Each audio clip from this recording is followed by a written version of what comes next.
everybody. So today I had the chance to go see the new Nicholas Sparks novel adaptation called The Choice. This was directed by Ross Katz and it stars Benjamin Walker, Teresa Palmer, Alexander Daddario, Maggie Grace, Tom Wilkinson, and others. I'm one of the few people that actually liked last year's The Longest Ride.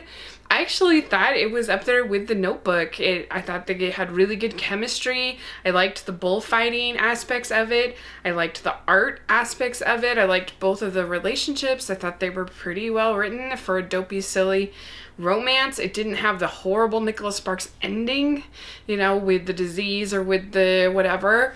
And so I liked it. Slightly more optimistic about this than maybe most people because I did like last year's. But then I saw the trailer and it looked horrible, but there's nothing else this weekend that I had any interest in seeing. So I went and saw it and it is awful. I really think this is genuinely the worst Nicholas Sparks adaptation, Nicholas Sparks movie that I have seen. And I've seen the one with Miley Cyrus. Just awful. At least those have like some good performances or some good things about them. And this, like, the acting is so bad in this movie. Like, I was surprised that it wasn't, like, usually there's at least like a sort of one caliber actor, but this was on a soap opera level of acting. It was really bad, and particularly Teresa Palmer was really bad.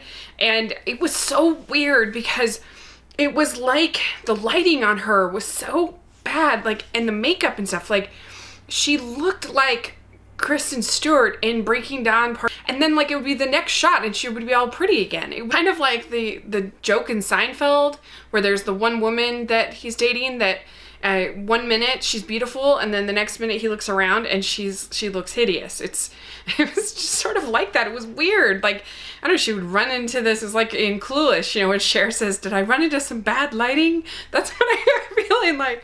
She's running into some bad lighting. Get her. It was really strange. So the weird thing about Benjamin Walker in it is that it looked like the maybe it was just my theater, but it looked like the screen settings were off. And so it looked like he was sunburned the whole time. There was something pink about him, his skin. It was weird, and it looked like he was wearing a lot of makeup. There was something pasty about his skin. It was very strange.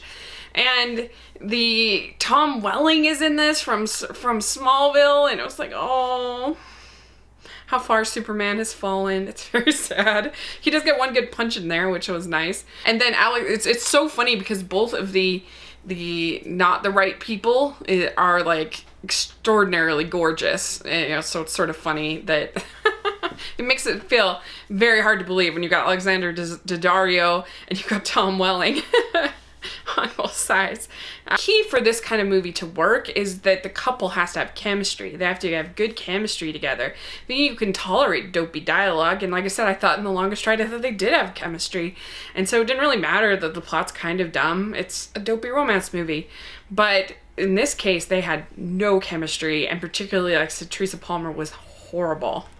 When she had her, "I'm angry at you, leave me alone" kind of moments were so bad. It was really bad. And then the ending, oh my gosh. First of all, this movie is way too long. It should have been like 90 minutes tops. And I started to get really, really bored with it. But then the ending which is supposedly the choice, but in reality, he actually doesn't end up making the choice. He just delays said choice until something happens. And so the title's kind of a misnomer.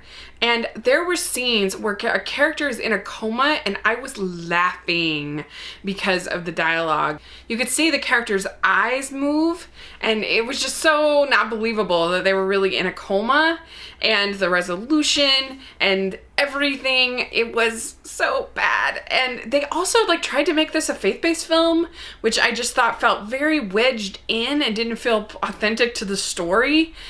Only good thing about this movie is that South Carolina is really pretty. The dialogue is terrible. The acting is terrible. The lighting is terrible. The story is awful.